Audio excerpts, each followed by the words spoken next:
Anybody who was around to see it will remember the Sex Pistols being interviewed on the nightly news. They effed and blinded Johnny Rotten with particular enthusiasm and frequency, and host Bill Grundy, remember Bill Grundy, was suitably appalled, along with most of his viewers, except, of course, the kids. The kids loved it.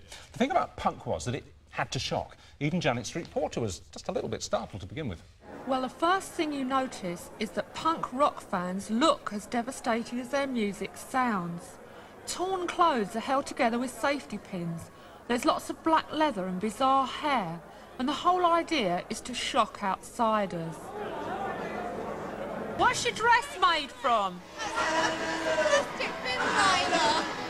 You know, you feel one of the crowd. What do you do? What do I do? Typing. You're not a mouse, you know, like Mike Oldfield fans, you know?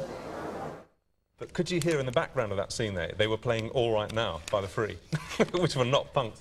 Anyway, incredibly, punk was born 30 years ago, and a lot of those kids you saw in that film are in their 50s now.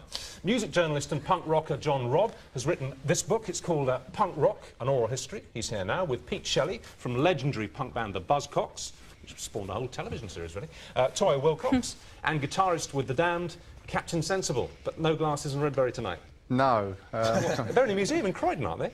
They are, yeah. It makes you feel old, doesn't it? Because you are old, Captain. They were calling Captain. I said earlier, I said, what are we supposed to call him? And they said Captain, is that it? You have to call him the Captain. Well, You're like Sir Ben Kingsley. If I'd known my career was going to last more than, like, 3 weeks, I would have chosen a better name, to be quite honest. That's the point, isn't it? Nobody thought at the time, nobody thought the punk was going to run and run and run and still be influential, and bands today describe themselves as punk, don't they? Well, I think, quite honestly, nobody cared if it was going to run and run. I mean, it really was the ethos of not caring. If you were young like I was, like a fan, you hoped it was going to run and run because we were so into the music. We didn't want it to end after 6 months. Yeah, so it's been great it's carried on for 30 years. And you've got a book out. Yeah, that's even better, getting paid to write about it. Joy, didn't you go to one of the Sex Pistols' very first concerts in Brum? Yeah. And they got booed off. Yeah, I was in the audience. It was on New Street, Birmingham. It was unbelievably bad.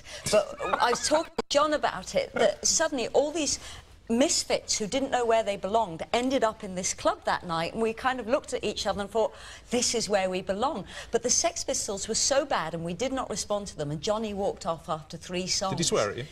Yeah. And we were just completely blank, you know, we did not know what had hit us. We almost needed the education of the next 12 months to tell us that they were going to be really good. Tell me the truth, did you, when they made it huge, did you say, yeah, we were at the Sex Pistols, we were in Birmingham, yeah, we could see it coming, yeah? Yeah, I've been saying it for 30 years. Well, Pete actually put them on in Manchester in '76. Yeah? One of the first gigs, wasn't it? Well, it was the most uncommercial form of music you could imagine. Yeah. Because it was different. It still sounds it, to be honest. Well, actually, it's good we haven't lost it, then. Well, should we have a look at the Sex Pistols? Because they were the first, basically. I mean, a lot of people claim to have been the first, but really, they're the ones that started it, really, yeah. They put it up another level and they made it really exciting. They put the message over to everybody. Yeah. And, of course, the Damned are there pretty early as well, weren't the Captain, yeah. Oh, I think we had the first punk single. It wasn't the Sex Pistols at all. Well, we'll show a clip of yours in a minute, I promise you. But this is Johnny Rotten talking, and it's so interesting. He's a rebel, but he pronounced his T's. He said it and don't, as you'll hear here. Don't accept the old order. Get rid of it. What do you think about bands like the Stones? I don't. I don't even consider them a band. They're more like a business. What a business.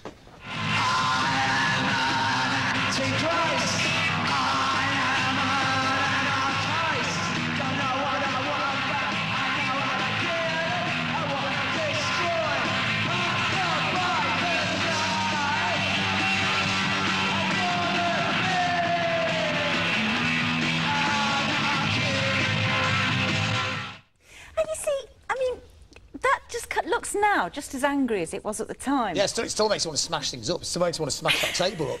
Does it really? Yeah. I'll do it if you want. No. I think that. Did you like it though? Was that your music when you were younger? Well, no, because I was. I mean, when was that? About 1976. 76, yeah, 30 years. I had a little baby, but I had 2 little babies. I had twins in '77. So that whole Queen's Silver Jubilee, and you remember that whole God Save the Queen, and it got to number 1, except they wouldn't let it get to number 1, how would pathetic it? was that? Yeah, I know, but to me, it all passed me by.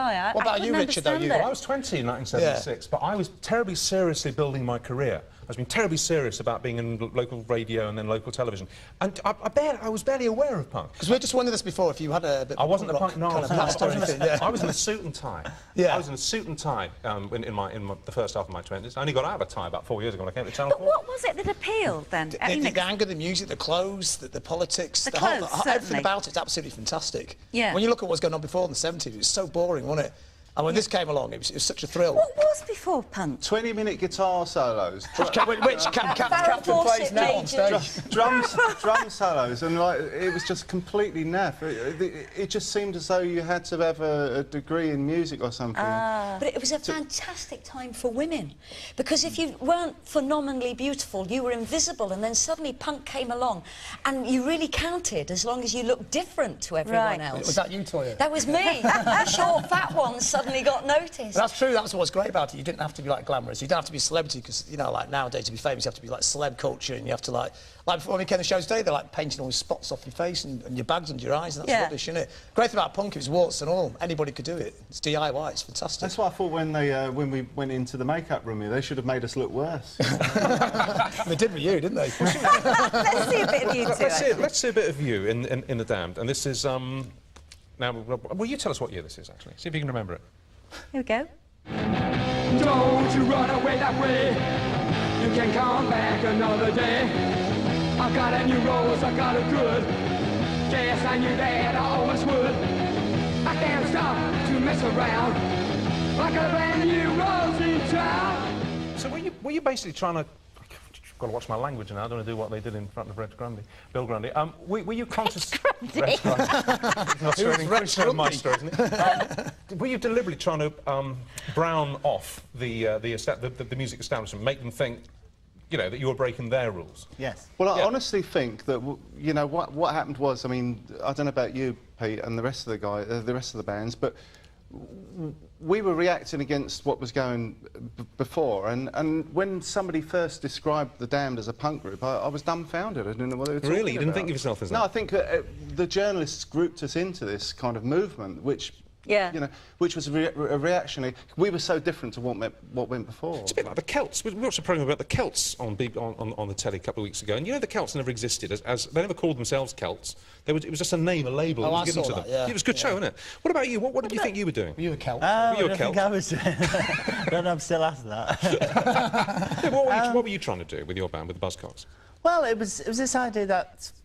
But that music had become something which you couldn't really get involved in. It was something that other people did, you know. With Moog synthesizers. It was a spectator sport. There's once an early gig we played with Sad Cafe in Manchester. Oh, yeah? No, this is in Blackburn. There would there be was so Eagles much of their gear day. on the stage that we had to play on the floor. So it was much simpler. It was just a big amp, 3 guitars, set of drums, and a lot of swearing. Because music is simple. It's simple to do, and that's what any kids watching the show should find that out as well. You know, it's like the Arctic Monkeys in Massive now. You know, they only formed a year ago. They started playing their guitars. They sold 1 million records. And How if you fantastic knew is that? 3 guitar chords, and you knew someone who was willing to play those 3 chords, then you could write an album. So does that mean that the early bands were a bit rubbish then? Like the No way. were They rubbish weren't to begin rubbish with. because the energy and the ideas were fantastic, but they weren't from that middle-class, over-educated background. Everything was raw. It was what? It was rubbish, but it was glorious rubbish. Well, let's do some more But glorious it wasn't rubbish. He's just being No, honest. no. I mean, we just heard New Rose, and what a fantastic song that is, you know. And let's see. This is you in well, again, you tell us the year, right? Yes. You remember the song? It's 1978, Oh, actually. I was asking him. Right. Well, I thought I'd just say it. All right. Go on then. Let's have a look at it. Start a commotion. I'd run the risk of losing you, and that's worse. Have a fall in love with someone, have a fall in love with someone, have a fall in love with someone you should have fallen in love with. And there was I with 2 little babies in baby bouncers, and that was all going on around me. You couldn't be there. In Norwich, and I was... I was in a suit in Carlisle. But because I mean, your outrageous hairstyles and everything, all that bright red shock of hair and everything, that was all that. But I just assumed gradually, because you became quite famous as an actress as well, and I just assumed that was you. I mean, you, but not punk. I just came you. out of Birmingham, I went to public school, I came from quite a strict family background, and I knew I didn't belong in the get married, have kids zone. And punk allowed me to really express myself, and I started dyeing my hair when I was about 14, much to my mother's dismay. dismay. And then when I moved to London and really discovered punk, I felt like the outsider that had found a home, because I just was not like your normal, quiet, attractive woman. There was just nothing like that about me. And when you look at Susie Banshee and Jordan, who are behind us, you know, it gave us... The real Jordan, not the real Jordan, yeah. It gave us the freedom and the confidence to just be different from what we were expected to be. All right, guys, thank you very much. We should say it's a really interesting book, this. It's a really good read. Punk rock and oral history. How far have you got into it, Richard? I finished it, mate. Finished it in bed last night. Don't you quiz me. Please buy it. I need the money. It's out now. After